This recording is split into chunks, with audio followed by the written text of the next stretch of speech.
నేను కొన్ని క్వశ్చన్స్ అంటే కొన్ని పేర్లు చెప్తాను, మీకు ఏమనిపిస్తుందో ఒక్క మాటలో చెప్పండి, మీరు చెప్తారుగా ఆ ప్రాసలో చెప్పేయండి. సో జగన్ గారు. ఆయన ఒక నిజం. జగన్ అంటే నిజం, నిజం అంటే జగన్. కానీ ఆయన స్మైలే ఫేక్ స్మైల్ అంటుంటారు చాలా మంది నెట్టింట్లో, పెద్ద కమెంట్స్. కిట్టని వాళ్ళు అంటుంటారు, దగ్గర చూస్తే ఆయనంత ఆయన లాంటి మనిషి ఈ తరంలో ఉండరు, అంత మంచి మనిషి. చంద్రబాబు నాయుడు గారు. కానీ మంత్రి రోజా. రియల్గా గతంలో సినిమాలో అయితే మంచి యాక్టరు, ప్యూర్ పొలిటీషియన్. ప్రజెంట్ అయితే మొత్తం పవన్ కళ్యాణ్ గారు. సినిమాలో ఫేమస్ యాక్టర్, బట్ జీవితంలో కూడా యాక్టింగ్ చేద్దాం అనుకుంటే ఎవరైనా సరే నటనలో జీవించవచ్చు, కానీ జీవితంలో నటించకూడదు. జీవితంలో నటిద్దామని అనుకుంటున్నాడు, దొరికిపోతున్నాడు. ఆయన డ్రామాటికల్ ఆర్టిస్ట్. ఆయన ఆవేశంగా ప్రజలకు ఏదో చేద్దాం అంటుంటే మీరేంటి సార్? ఎక్కడ ఏంటి ఆవేశం? ఒక నిబద్ధత ఉందా? ఒక ఎజెండా ఉందా? అంచేత రాజకీయాలు ఎజెండా లేనటువంటి politician Pawan Kalyan. Okay sir. Sharmila. Rajasekhara Reddy బిడ్డగా ఆదరిస్తాం, పొలిటీషియన్గా చెదరేస్తాం. She a failure candidate. అదేంటి అంటే అన్న చెల్లెల మధ్య విభేదాలు ఎందుకు వచ్చారు? అంటే మీరు చాలా క్లోజ్ కాబట్టి అడుగుతున్నాను. దేనికైనా ఎవరికైనా ఒక విజన్ ఉండాలండి. ఏంటంటే జనరల్గా బయట వాళ్ళకి ఏమెందుకు వస్తా, ఒక ఇంట్లో ఇద్దరు బిడ్డలు ఉంటే ఒకరు ఎదుగుతుంటే ఒకరు ఏమో ఒక బ్రాడ్ మైండ్ ఉంటే ఎదుగుతారు.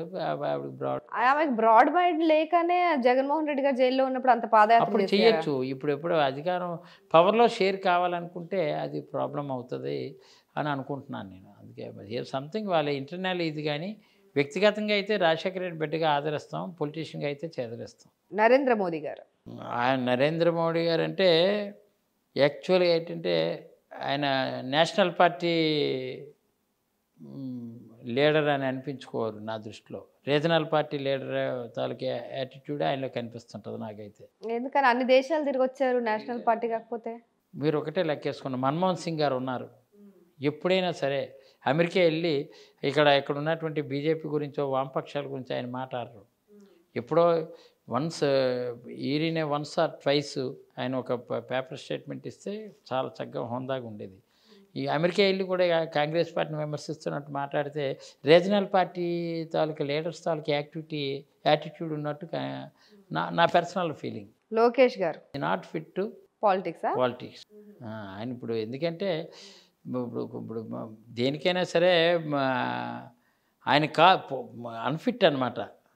ఆయనకు ఒక లేదు, ఎవరో తండ్రి పేరు చెప్పి కాయలు అమ్ముకుందామని వస్తే మాత్రం అది అయ్యే పని కాదు.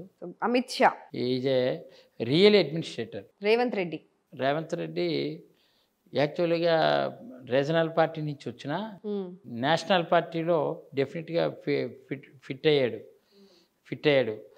నేషనల్ పార్టీ తాలూకా స్టైల్ ఆఫ్ ఫంక్షనింగ్ తెలుసుకున్నవాడు కాబట్టి ఆయన ఏంటంటే ఎలా ఉండాలో ఎలా వదగాలో తెలిసినటువంటి వెరీ ప్యూర్లీ నాలెడ్జ్ పొలిటీషియన్ అని చెప్తాను. మరి అంతకుముందు టీడీపీ నుంచి వచ్చిన ఆయన అవ్వచ్చు, కానీ నా పొలిటీషియన్గా నాలెడ్జ్ పొలిటీషియన్ ఆయన కాబట్టి ఫిట్ అవ్వగలిగాడు. కాబట్టి with in span of little పీరియడ్లో ఆయన ఏమో సీఎం అవ్వగలిగాడు. కేసీఆర్ ఎంతైనా ఉద్యమకారుడు ఆయన, అవునన్న కాదని మంచి మాటకారి. సో ఆయన కుమారుడు కేటీఆర్కి ఇక్కడ మీ మంత్రి ఐటీ మంత్రి గుడివాడ అమర్నాథ్ గారికి మధ్య ఇంటర్నెట్లో పెద్ద వారే జరుగుతుంది అనమాట, అంటే వాళ్ళ అభిమానులకు సంబంధించి. సో ఎందుకని ఆ వివాదాలు వస్తాయి, మీరేమైనా విశ్లేషించగలరా? అంటే అక్కడ కేటీఆర్ చేసింది ఇక్కడ అమర్నాథ్ గారు చేయలేకపోతున్నారు అని. అది కాదు, ఇక్కడ గవర్నమెంట్ పాలసీ వేరు, అక్కడ గవర్నమెంట్ పాలసీ వేరు. అక్కడ సీఎం కొడుకుగా ఆయన సీఎంగానే ట్రీట్ చేస్తారు.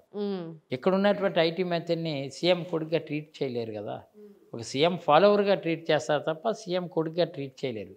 సో క్వైట్ డిఫరెన్స్, దానికి దీనికి పోలికే లేదు. దట్టు అవునన్నా కాదన్నా is very talented person KTR. So చూస్తుంటారు ఆయన ప్రసంగాలు అవన్నీ, మీరు మామూలుగా ఫాలో ఎలా అనిపిస్తుంది? టాలెంటెడ్, ఎందుకంటే ఆయన ఫారెన్లో చదివచ్చాడు, ఆ ఎక్స్పోజర్ ఉంది.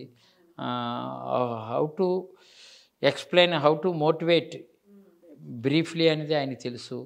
సో డెఫినెట్గా ఆయన కొంచెం వెరీ టాలెంటెడ్. ఫైనల్గా ఇప్పుడు మీ నియోజకవర్గ ప్రజలు, మీ రాష్ట్ర ప్రజలు మీ పార్టీకి ఎందుకు ఓటేయాలో ఒక్క మాటలో చెప్పేయండి. ఇప్పుడు సంక్షేమం, వెల్ఫేర్ అండ్ డెవలప్మెంటు పార్షియాలిటీ లేకుండా పారదర్శకతో ప్రజలకి నేరుగా అందించే కార్యక్రమం జగన్మోహన్ రెడ్డి వల్ల సాధ్యం కాబట్టి రేపు రానున్న రోజుల్లో ఈరోజు ఎన్నో సంస్కరణలు ఎడ్యుకేషన్లో కానీ హెల్త్లో కానీ రిఫార్మ్స్ తీసుకొచ్చాడు కాబట్టి అవన్నీ సక్సెస్ఫుల్గా మళ్ళీ ముందుకు నడవాలన్నా ఇంతవరకు 3648 కిలోమీటర్లు పాదయాత్ర చేసి ఏవైతే మాట ఇచ్చారో ప్రజలకు ఇచ్చిన మాట పోషించుకున్నారు కాబట్టి రేపు వచ్చే 5 ఏళ్ళలో మళ్ళీ డెవలప్మెంట్ మీద హైలీ కాన్సన్ట్రేట్ చేసి ఆంధ్రప్రదేశ్ని అగ్రగామిగా ఉంచాలని ఇప్పటికే ప్లాన్ మేము వైఎస్ఆర్ కాంగ్రెస్ పార్టీ ప్రభుత్వం తయారుగా ఉంది కాబట్టి ఆంధ్రప్రదేశ్ అభివృద్ధి పదంలో దూసుకెళ్లాలనుకుంటే మళ్ళీ జగన్మోహన్ రెడ్డి గారు రావాలి. అలాగే మా చోడవరం నియోజకవర్గం లాంటి నియోజకవర్గాలు మా చోడవరం నియోజకవర్గం పట్టణీకరణ కింద మారి ఒక నేషనల్ హైవే సబ్బవరం నుంచి వయా చోడవరం మీదుగా తుని వరకు కూడా జాతీయ రహదారిగా మారి ఒక 10,000 కుటుంబాలు ఇక్కడ పొటెన్షియాలిటీ ఇక్కడ మళ్ళీ రెసిడెన్షియల్ పొటెన్షియాలిటీ ఇక్కడ పెరగాలన్నా 2 సాఫ్ట్వేర్ హబ్బులు ఇక్కడ రావాలన్నా 4 SEZలు కావాలన్నా లేదు అంటే ఇక్కడ మా షుగర్ ఫ్యాక్టరీని మళ్ళీ ప్రగతి పదంలో నడవాలంటే అక్కడ జగన్మోహన్ రెడ్డి ఇక్కడ ధర్మశ్రీ గెలిచి తీరాలి. ఆ విధంగా ఈ నియోజకవర్గ అభివృద్ధితో పాటు ఆంధ్రప్రదేశ్ అభివృద్ధి పదంలోకి వెళ్ళాలనుకుంటే ప్రజలు మమ్మల్ని ఆశీర్వదిస్తారని ప్రజల తాలూకు ఆశీస్సులు పరిపూర్ణంగా మాకు ఉన్నాయని విశ్వసిస్తూ నమస్కారం. నమస్కారం sir. Thank you so much. Me busy షెడ్యూల్లో మాకు ఇంత టైం ఇచ్చి ఇంతసేపు ఇంటర్వ్యూ ఇచ్చినందుకు నిజంగా ధన్యవాదాలు.